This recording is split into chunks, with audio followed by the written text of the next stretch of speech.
Hello everyone, welcome back to the third episode of the Red and White Chalkboard podcast. I think we've set up our setup differently this time, and as you can see, we're obviously both naturally in a coffee shop enjoying a lovely beverage. Digitalized. We're going to be trying something remote for this episode so we can get some actual video out to you guys and we can react to the closing of the Premier League week. So I think today we're going to be touching on obviously the results of the weekend, the implications on the title challenge, a couple of the results in the top four. I feel all the teams this week anyway in the top four didn't particularly do that well, and we're also going to obviously have to touch on Manchester United and Spurs and their results of the weekend. So I think a great place for us to obviously start off is Arsenal 0, West Ham 1 on the Saturday afternoon. Cormac, original thoughts on what the hell happened this game, why Arsenal weren't able to capitalise on a West Ham team which have not been great this season? It was absolutely dire to watch. The thing is, I wasn't even that surprised. I know we've been better. We've been, going on we haven't lost recently. But just going forward attacking, we had absolutely nothing to offer. Obviously, we started with Mourinho up top against. Obviously, got 2 against Leicester. Didn't do anything. It's not a centre forward. It's not really fair to judge too much on kind of what you can do there. But just kind of Odegaard's completely off of this season. No creativity, no urgency. Trossard hasn't got enough. Sterling came off the bench and didn't do anything. Wanyeri has his moments, but he's 17 years old. You can't expect him to carry Arsenal on his back. Credit to West Ham. They set themselves up perfectly in terms of tactically. They were just sat back, 5 at the back, 3 at the back, whatever you want to call it, and just hit us on the counter. And Aaron Wan-Bissaka, that lethal full threat that he is. I've said it all along. The guy's got it. The guy runs in Timberlands, but just somehow makes it work. It's insane. Just to round back a little bit, I'm just going to go back to Odegaard. You say that he's been off the ball this season. What do you think it's the system? Do you think it's his post-injury fitness? What do you think's driving this sudden change in Odegaard? Because last season he was your talisman, and this season, especially in recent weeks, it doesn't seem like he's had the same level of productivity that he definitely had last season. What do you think is kind of driving that? I think injury is a lot of it. Obviously, he was out for about 2 or 3 months, and I think he really suffered from that. And coming back, I don't know if you got rushed back, but he came back and he's been fairly off the mark ever since. Potentially the setup as well. Obviously, compared to last year, where we were a lot more kind of free-flowing, especially going forward, it was a lot more interesting to watch. We have been so defensively sound, but I think that has come at the sacrifice of our ability to go forward, the creativity that we have, and you can still see he has his moments where he's trying to tick things around, and he's such an intelligent player. He gets into the right parts and everything, but I don't know if it's what's around him that isn't ticking correctly. I don't know if it is his injury and he's not 100% fit still. But I think it's a combination of injury, setup, and just maybe a bit of confidence as well on the back of being a maybe a lack of reference point as well for him. I feel obviously absolutely a dearth in the attacking section. I feel that losing Bukayo Saka as well has really stunted his productivity as a result of Saka not being there. I felt like them two have a pretty good connection in that side, and to lose that is... Yeah, I think another large part of it, underrated, would be the loss of Ben White, bizarrely. Because that right-hand side had Ben White, Odegaard dropping in, and then Saka there as well. And that was such a little ecosystem that they had going on down the right wing. It just worked perfectly. Ben White, overlapping sometimes, cutting in, just the 3 of them creating their own space. And, when we have Partey, God forbid, on the pitch, which sucks as it is, and then playing it right back, it's not the same. He hasn't got the legs for it. He is a midfielder trying to fill in at right back when we've had to. Timber, to his credit, he has come in and done a job. He's probably one of our more consistent players this year, maybe even if it is at left back more than right back. But something that Ben White offers is that space and that comfort that Odegaard and Saka have. And having, obviously, like you said, Saka out has just killed Odegaard as well. It hasn't it? Absolutely. I agree. Ben White definitely made that right back position his own, and I felt like it was perfectly drawn up as a result of the system Arteta wants to play. So, obviously, really not ideal losing 1-0 to West Ham. I feel if it had been a different opponent, there could be some mitigation here. But to lose to a team which has been, even with their new manager, not having a great season, what is your opinion on the mentality of the squad right now after an opportunity to really get close to Liverpool? Had the City game gone differently, obviously now talking hypotheticals, you guys would have closed the gap immeasurably, whereas now it's looking at 11 points post City win. 11 points at the moment, yeah. What's the state of the mentality of the squad right now? Because obviously this season was the season, wasn't it, for the title charge? So where do you think the squad's at? Probably just worn, knackered. I mean, we've come so close the last 2 years. It looks like we're going to get 3 back-to-back second place finishing, which is excruciating. And which goes again to show the level that Man City have been at over the last however many years, just being that consistent. Having this many injuries, has it been the amount of football this season? Probably. Has it been things like VAR breaks and kind of sprinting straight after that? Probably. There's been so many, obviously, hamstring injuries. I think injuries have killed us, if you're looking at the entire season. But that being said, January transfer window, not bringing anyone in, especially any forwards, I think was a big mistake. This was before the Havertz injury. This was when we knew we needed a striker. We needed a striker since last summer, and we tried to have Havertz there. And credit to Havertz, he gets a hard time. He's not a striker. I think that's known. He is a nightmare to play against in the terms he's not going to stop running. He's not going to run you ragged, which is great. However, his finishing and his goal threat just isn't as good as it should be if you want to win the league. And we needed a striker before his injury, and we haven't got one in. And we're playing fucking Marino up front. And, I don't know what we expect to come out of that. So I think the squad is going to be demoralised. I think Arteta is going to be absolutely infuriated. But, I mean, looking at it as kind of a blip, teams have down seasons, and it looks like this is just ours. But the thing that's come with that is City have had their down season at the same year, and we should be better and capable of capitalising on that. Liverpool, while they have been the best team in the league this year, they haven't been world beaters. They've the last, I think it was the last 8 games, I think they've drawn 4. So they're dropping points. Absolutely. But we just haven't had the quality going forward and goal scoring threat that we've had the last few years. I know, again, we haven't had that 9, but it seems to have been shared a lot more. Where, Odegaard last year finished with double figures, obviously Havertz finished in double figures, Saka finished in double figures, whereas this year I think it's only Havertz and Saka who got onto double figures. I might be wrong on that, but are on double figures in goals. I 100% agree. I think the post-Saka injury, everyone has just had this suffer of confidence and a lack of form. Just to round back to the transfer window, I think it's a massive missed opportunity for Arsenal, isn't it? Because I think the phrase was used, they're going to keep their powder dry and wait until the summer, but I think this was an opportunity for them. You look around the top 5 leagues and there was value in the market, even for 6 months. You look at Kolo Muani, who's gone to Juventus and scored 4 goals. Yep. You look at what Aston Villa have done to refresh their squad for the final 6 months, bringing in Asensio and Rashford. I mean, these players were available. Arsenal chose not to fix a problem that they had presented themselves when the opportunity was present. So I think we're going to look back at the end of the season and really see that moment and think that was not the correct thing to do, probably. So, on reflection, Arsenal are going to not be too pleased about that. I think based off the West Ham, and you can't make gigantic judgments based on one result, but as I'm sure we're about to discuss, league now looks almost tied up. If Arsenal don't win the Champions League and stay second in the Premier League, are you still thinking that's a good season, or are you starting to think where is the project going and what direction is it going in? What's your thoughts? I mean, obviously, if we win the Champions League, which I think we definitely are, as we discussed on our previous episode, if you haven't listened to, a little plug there, go and have a listen. But it's not been a successful season. It's been a failure of a season. Finishing second again, no trophy again, which is frustrating. In terms of the project, I think the talk of sacking Arteta personally is absolutely ridiculous. If you look at where he's taken us to where he's taken us now, exactly, and we are now coming into that time where our players are now hitting. We've had such a young team, but now the players are getting into their prime. You look at Saliba's going to be 25, Odegaard's going to be 26, 27.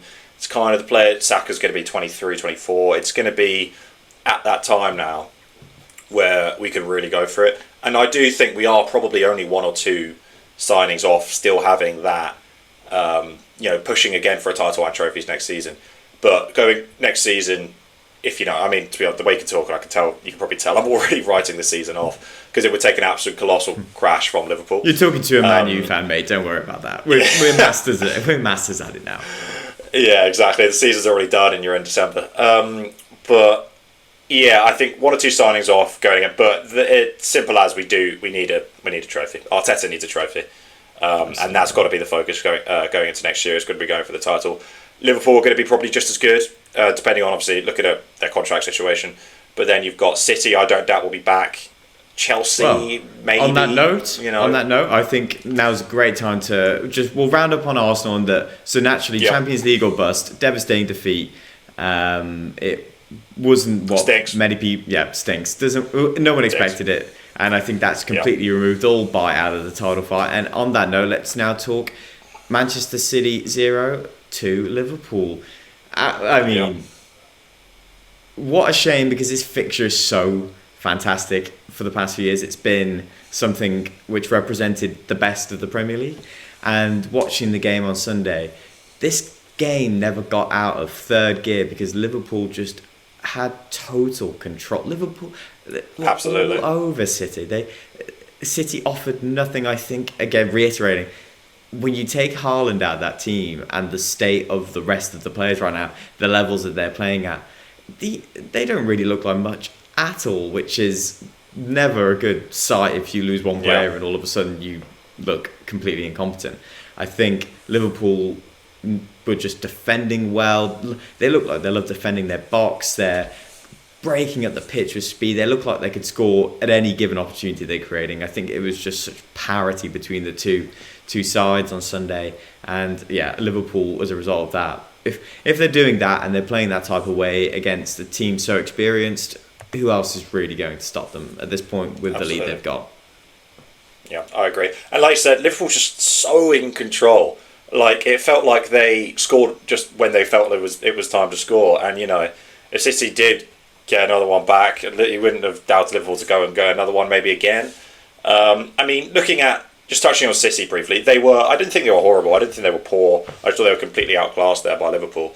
They had a much younger team on, other than kind of Ake and De Bruyne, who, by the way, RIP to a Premier League great. He's, finally looks like he's slowing down. Thank God, as an Arsenal fan, but he's going to be missed for sure. But no, I think Liverpool were just, again, to their credit, just really classy. Just know how to play football. Just better. They were just better. I thought, again, we referenced it last time.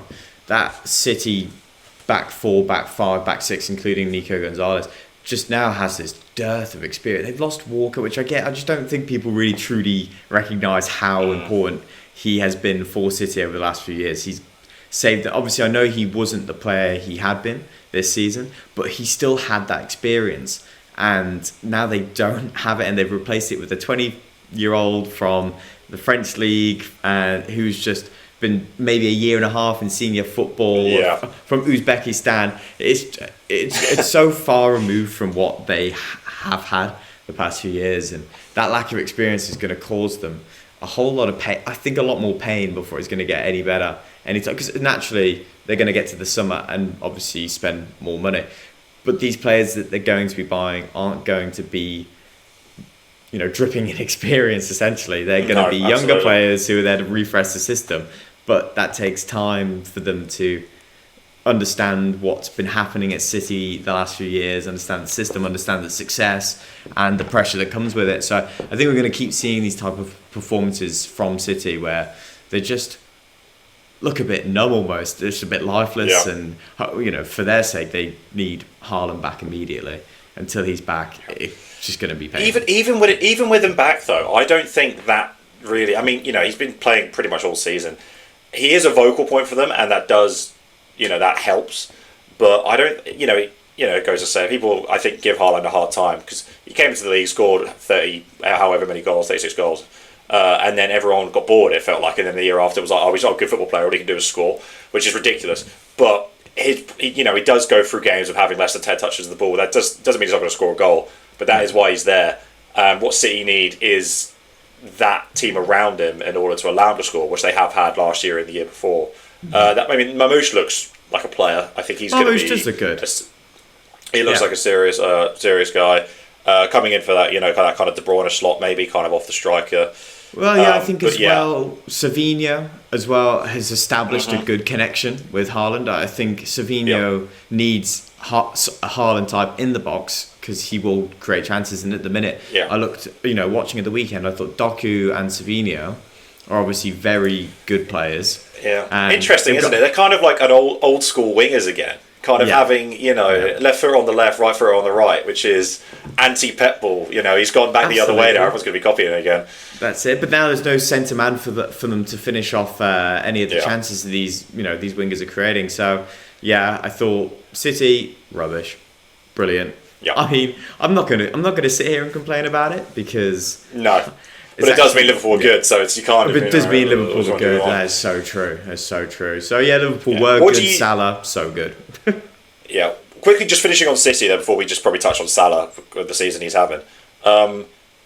Next season, what do you expect of them? I think, obviously, this summer they're going to spend probably close to 300 million on about 4 or 5 players. Do you fancy them to push for the title again? Obviously, Pep looks like he's probably going to stay. We still haven't... I don't know when we have... Is it March we find out about their charges? If anything happens with that. Actually, I think that would be a great future topic for us to discuss at immense length and detail, all that complex trial. But I think next season for City, I would expect De Bruyne to leave. I would expect Gundogan to probably leave. I would expect Ederson's been begging to go to Saudi for years now, so I think that will probably happen. I think there was reports of multiple other players, like Jack Grealish, for example, has been told he can leave. Yeah. So all these players which have been there for the last few years might leave, and they might buy these 4, 5, 6 players and bring them in. I just don't see them being able to recreate what they've been able to do the last few years. So I think you would always expect them to finish top 4, just the nature of how Pep operates as a manager, the coach, and the standards he sets. His teams will always be good. But I don't think they'll be the world beaters that they have, which is just crazy, isn't it? Football is just a crazy game, because if you'd have said to someone at the start of the season and everyone was doing their predictions, what's going to happen with City? And it's just like, well, they're obviously not going to win the league, and what else are they essentially going to win? And now we're here 6-7 months on, and it's just, how rubbish is City?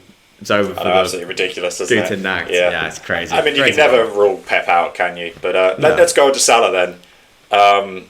Awesome. God damn. 11 games this season where he's had at least a goal and assist. First player ever to get a goal or an assist, and an assist even, against the champions in both fixtures. Yeah. Is he top 5 for big players of all time? Is this reactionary maybe? I don't know. He's probably up there, right? I think the top 5, top 10 lists are so difficult, aren't they? Because there's just so many top. Yeah, and it's subjective as well, depending on who you love. Of course. But he's definitely not. He's definitely helping himself in this respect. He's pushing. He's pushing. Am I going to sit here and tell you that I think he's a top 5 Premier League player? No, not even with a gun to my head. But he's fucking United fans, man, always bitter, honestly. Yeah, always dissing, man. And I just, naturally, he's Ballon d'Or this year, regardless of what happens. The numbers he's posting are insane. We've said it, every episode we'll say it. We'll probably keep saying it to the end of the season. I know. It's going to get boring. He's getting there. I think he's putting himself, with his stats and everything, in a category of his own. He's matching really renowned players in the league. That's the type of thing one of the best 5 players in the Premier League would be doing if it is to be their final season. So that's all I'll say on that. I saw Carragher said on after the game on Sunday, he was like, for him right now, provided at the end of the season, he says only Henry is going to be ahead of Salah for him in kind of his all time, which I think is obviously a bit great. Obviously, he's going to say as a Scouser. But you do look at the numbers and it's not ridiculous. I think in terms of numbers, he's probably going to be up there. Maybe as an overall player, you could question. You could a few others in there. You've got your Rooney's in there. Bloody Ronaldo's obviously, Bale if you're being crazy. But what a player, what a season. Yeah. With that all said, then looking down the table, going that top 4 fight, or top 5 potentially even. It looks like England probably are going to get that 5th Champions League spot. Is looking awfully tasty. That's kind of where it's all at now, isn't it? I think. Yeah, that's where the season is definitely hinging. Although you say fight, but it's more like they're all loosely slapping each other, because I'm pretty sure that Chelsea lost, you had Bournemouth losing, you had Nottingham Forest losing, and Nottingham Forest could have, positioned themselves really well, but fantastic game. I think that is the thing that's left now. Yeah, Where I think is so. that Coming into that, unless there's a colossal crash on Liverpool's side. But you've got Forest, City, Newcastle, Bournemouth, Chelsea, Villa, Brighton, maybe even Fulham if you're feeling a little bit crazy. There's 5 points between that, so that's 3rd to 10th. Third to 10th there is 8 points, but 4th to 10th there's 5 points. Who do you think is going to get that? Let's say 3rd and 4th, maybe even 5th. Out of those clubs, who do you reckon? Are Forest going to hold on? Do you think? Yeah, I'll caveat that with saying that I'm adamant, or I'm fairly sure that the 5th spot will be enough to guarantee Champions League for next season. So if we're going to go third to 5th, I think, despite absolutely annihilating them mere minutes ago, I do think that City will overtake Nottingham Forest at some point, because they've got more experience than Nottingham. They might not have as much experience as they did have, but they definitely do have more experience than Nottingham Forest. I think they will get tired towards the end. That being said, though, how amazing would it be if they got 4th? I mean, my dream, the dream I have right now would be Forest and Bournemouth making it, and shove Brighton in there as well. But I don't think that's going to happen. What do you think, then? I think City are comfortable. I think they'll finish there. I begrudgingly say Newcastle are going to make it as well. I agree. I think probably City 3rd, Newcastle 4th, and I'm going to say probably more of my heart than my head, but I reckon Forest will do enough to get 5th and get that Champions League spot. That's very minded to agree with you on that. I just desperately want Chelsea to not get European football, not to get Champions League football, because I know how desperately they want it. So if they don't get it, that will just be super hilarious. Although I'm sure they'll win the Conference League, woohoo, good for them, and they'll get Europa League football next season. So, but it's just I don't want them to finish in the Champions League, because absolutely, because they're so desperate. They're financially depending on it a bit, aren't they? As well, they're really holding out for that sponsor so they can have the Champions League money. But they're absolutely. I don't think they're going to do it. I think. Looking at Chelsea, should we touch on that Chelsea Villa game very briefly then? Yeah, let's do it. On the back of that. Cole Palmer, he's got a little bit elusive recently. He's kind of seems to he's not looking quite himself, is he? What's going on there? I think Cole Palmer has sadly become the product of the environment that he's been festering in, and that he hasn't even dropped off, because if you look at the stats, I think he's made 42 chances in open play in the last 2 months or so during this particular drought for Chelsea. So he hasn't everyone's just stopped finishing them, essentially. And I now think he's kind of fell into the malaise, and just maybe he's very frustrated with how things are going, and that's tipping him off his game slightly. I think he's lost Nico Jackson, which is his buddy, the guy that he relies on in the team to finish his chances, albeit it's Nico Jackson, so he's not doing it all the time, but he's definitely doing it more than the rest of the squad.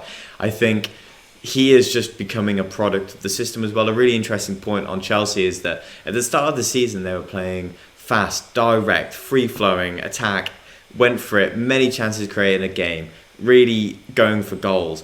And it was put to the world that this is not what Maresca wants from his football team. Maresca wants controlled build-up play, slow, calculated movements. He doesn't want gung-ho football, and that's what Chelsea were playing. That was very much the offshoots of what Pochettino had been going for and had got at the end of last season before he was removed. So I think as the season's gone on, Maresca has had more influence on the play, and since he's had more influence on the play, Chelsea have got on a lot worse, which is...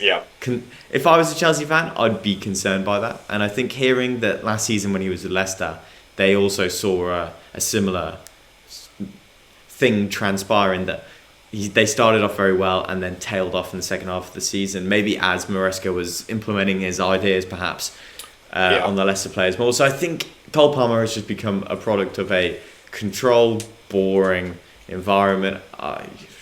some of these. I mean, he still has his moments, doesn't he? When he gets the ball, he still has his moments, and he's still fantastic. You know, I still think he's one of the better players in the league. Absolutely. Yeah, I mean, before this kind of drop off, you're looking at him probably being the second best player of the season behind Salah. 100%. In terms of numbers and as just overall play.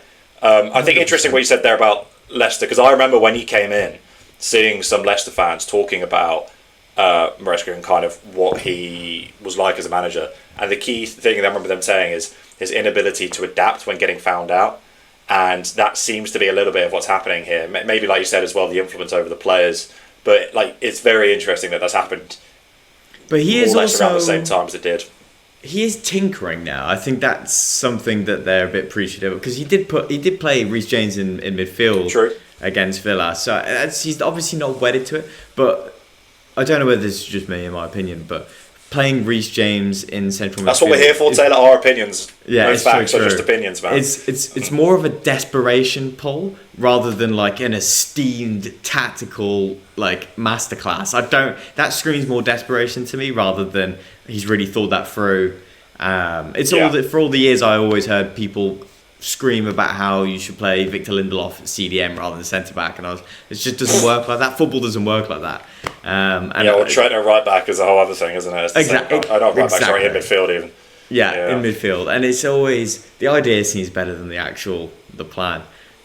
So it'll be interesting to see how Chelsea finish. I really hope they just tail off enormously, because that would be hilarious. But Cole Palmer will be fine. I think so. He will. I mean, finishing off with Chelsea here, and then we'll probably touch on Villa really quickly. But if they don't get Champions League, would he be tempted to look elsewhere? Is that something that would happen? I mean, did he sign a stupid 9-year contract or something? So it's going to take him £1 billion to get out. He did sign a new contract, yeah, but I don't think it's probably a bit unlikely. I think. Yeah, but I don't know if he's thinking that way. I just don't. I don't think he's thinking at all, actually. Yeah. No, that's kind of what I'm inclining to, and I don't think that's probably where his head. I think he's somewhere where he's playing football. He's in London, and he's probably got he's probably developed good relationships in the locker room. Everyone's a similar age, so I think he'll be fine. But I think it's something Chelsea will definitely worry about if it was to carry on, because he is one of the better players in the world. He's not playing Champions League, and he's yet to play for Chelsea in the Champions League. So at what point will he just want to play? I mean, should come to Man U. But so oh god, let's not start that. Speaking of Man United players, though, or ex-Man United players in this sense, as you are the Man United representative in this two-man podcast, Marcus Rashford at Villa, 2 assists yesterday. He's looking good. He's looking a little bit more dynamic. Emery seems to be kind of, hyping him up, cuddling him a little bit. What are your thoughts there on Rashford at Villa? I think brilliant. I think great for him. If he continues and performs, although I feel like he does play to deceive slightly, I think he's one of these players where he'll do. Lots of players can get an assist in the game, but he's not going to be the main topic. I feel obviously he's come on and I'll recalibrate my opinion. He's come on and he's got 2 assists, then they have won the game, so that's a great contribution. If he keeps it up for the rest of the season and someone buys him, perfect. That's Manchester. That's money in the bank for Manchester United. That's Marcus Rashford getting to carry on his career somewhere else where all the problems can disappear from the past, and he can be a player reborn, and everyone will be very happy for him. I think that is a well-established fact now, in that the ties need to be cut, and the better he does at Villa, the better it is for everybody involved. So yes, that's probably my opinion on it, I think. All right, that's fair enough. Shall we move on to the aforementioned club, Manchester United? Let's do it. And obviously 2-2 with Everton, 2-0 down, Bruno free kick, 2-1. It finished 2-2 in the end. But that first 70 minutes, oh my god, how bad are Man United, which is everyone's favourite topic, including mine. So Taylor, please take it away. Yeah, well, the answer to your question is very short. We're very bad. Since Ruben Amorim has taken over, we are probably the worst team in the league. Actually, no, almost definitely. If you were to factor in all the financials behind us, we are the worst team in the league. Hell yeah. Yeah, I think that first 70 minutes was as close to a crime against humanity in a footballing sense as I've ever seen. just when you think it can't get worse, it gets worse. The players look more confused by the system. The players look less confident than they have before. It's almost insulting how they play, because they obviously score the free kick and then burst into life. Give everyone a break involved, and just it's so typical. Everton score first. Obviously, you could have put £1 million on Everton scoring first, and you'd have got £999,999 back. It's just that it was so obviously going to happen. It always happens. I think Everton were favourites before the game as well, which, I mean, I went for the last time United were favourites against Everton. That's wild. They just were better than us, and for 70 minutes of it, and arguably, to be honest, if you just took the game, they were just better than us in the whole game, I thought. Yeah, for sure. Obviously, the free kick was really good, but Bruno also was just painful to watch at times during that first half, especially. I feel like when he's really off it, he really stinks up the place, which is a shame, because he is our best player and he's just done so much. But when he is bad, he's really bad. And when he's next to Uncle Casemiro in the centre and he's playing bad, it's so stinky. And Højlund couldn't buy a chance at the minute. The man is just drowning now. How much of that can you put on him, and how much can you put that on the system and the players around him? Because there's always that with strikers. You do have to make your own luck a little bit, but he's in maybe the worst team in the league in terms of form and just identity at the moment. So there is that. Yeah, I think Højlund has just become a product of the environment. There was a time in the season when he was trying to make his own luck, but that was about 5 months ago. The team, for as long as he's been in the team, have never, ever crossed the ball into him, played him through. All the things that he is best at, the team actively pursue against, trying. And as if I was Højlund, I would be beyond frustrated permanently. And obviously, it is part him. He's not shifting all the blame, but a big part of it is just that system permanently working against everything that he's best at, and he is the striker. If I was to put any of the players through on goal to score a goal, I would pick Rasmus Højlund, because he is the striker of the team. So ergo, he should be the best at putting the ball in the back of the net, and we're chronically bad at letting him do so, or at least letting him attempt to do so. And now it's very much a case of, if he does get one chance, it's the all or nothing. It all hangs on it, because if he scores it, that when he does score a goal, and he will, but when he does score a goal, I'm sure you'll watch just this pain of emotion leave his body like a ghost or whatnot, just because he's holding on to so much. He's Manchester United's main striker at the age of 21 with very little senior pro experience, and there's a lot of weight on his shoulders. He just needs that goal, but no one's helping him get that goal. So I think once he does get it, he'll be a different man. But there's some chronic problems throughout this team. Chronic problems. Well, it comes from the top down, right? I've just seen, literally just before we recorded this as well, Man United are going to get rid of another 200 people, apparently, another 200 redundancies. I've seen stuff today about the lunches are being reduced to sandwiches and soup. I don't know how true that is. Yeah, staff canteen has been closed. Obviously, we've now got up to 200 more redundancies at the club. The club obviously posted their financial results for the quarter last week, and they have roughly 300 million unpaid transfer fees still. And if you were to look at what players are accruing these transfer fees, it will make you cry. And there is, again, you say from the top down, but then I'll just quickly touch on that point. Everyone's obviously looking at Sir Jim Ratcliffe and the bogeyman, carving through Manchester United, removing all of its soul. But the only thing I will say on it is that the only reason why this has to happen, it has to happen because Manchester United are a poorly ran business, financially speaking. And they don't have the success on the pitch to match their ambitions financially, which they have been pursuing. But there has been a certain group of people who have owned the club for 18 years and have majority took out over £1 billion of Manchester United and put £660 million onto a revolving credit facility. So it doesn't matter who came into the club. Good stuff, that. Yeah, that's it. That's great stuff. Credit card. Yeah. And it doesn't matter who came in. They were all going to have to do this because it was going to have to happen eventually, which is exactly why the Glazer family seeked a joint ownership product with someone else in the world, be it the Qataris or Sir Jim, because they knew this was going to have to happen and they didn't think they'd be able to survive having to do that themselves. Yeah. They couldn't make those decisions themselves, so they brought someone else in, and now they're the face of it, because you don't hear about them anymore. You just hear about Sir Jim Ratcliffe doing this because he has to. But yeah, top down, dreadfully run. Recruitment's been dreadful. With 16th in the Premier League with -7 goal difference, and it's middle of February. It is historically bad. We've got a new manager who has not hit the ground running, nor has actually looked like he's took a step through the front door yet in terms of progress.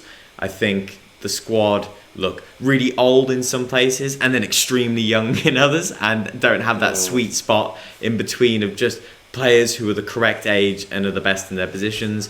I think it's going to get a lot worse before it gets better, and everything around Manchester United is permanently dramatised, and when something like this is going on, the noise must just feel constant. And if you're a player or a manager in that zone, I imagine that's a very difficult zone to remove yourself from, to focus with a clear mind.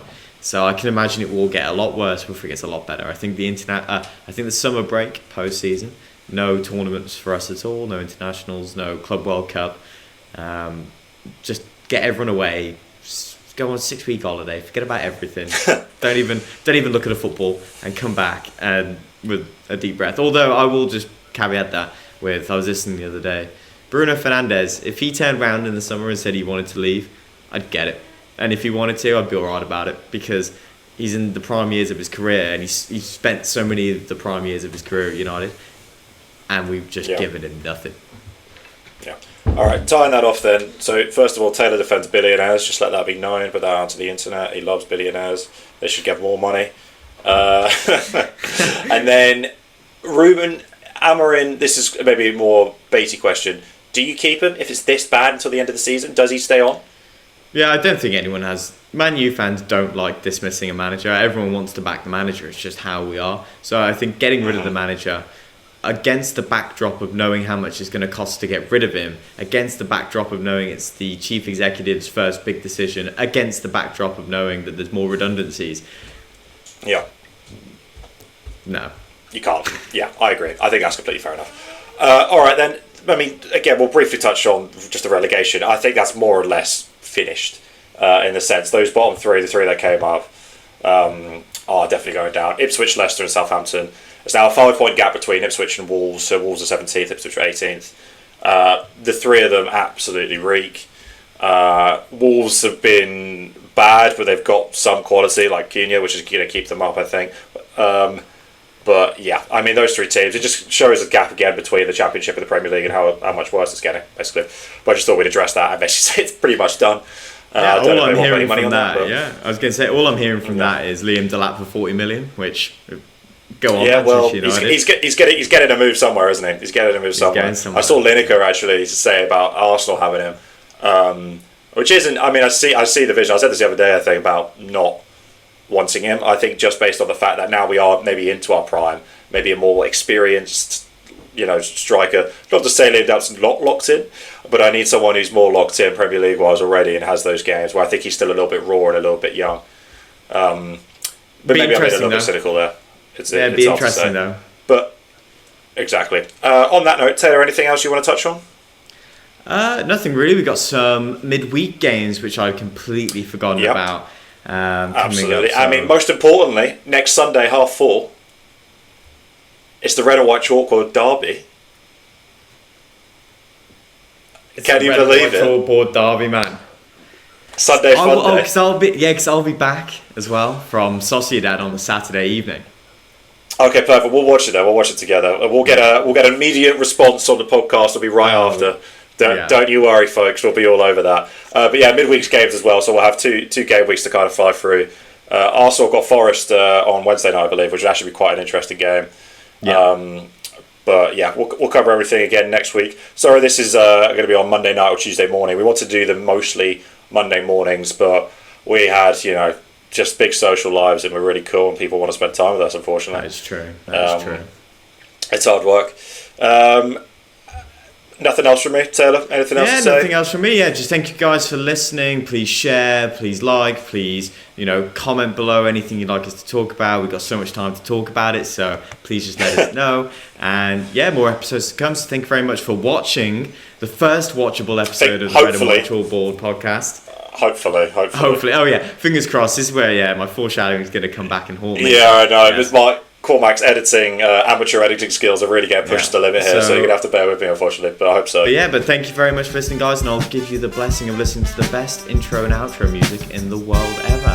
Thank you very much, guys. Absolutely. Bye.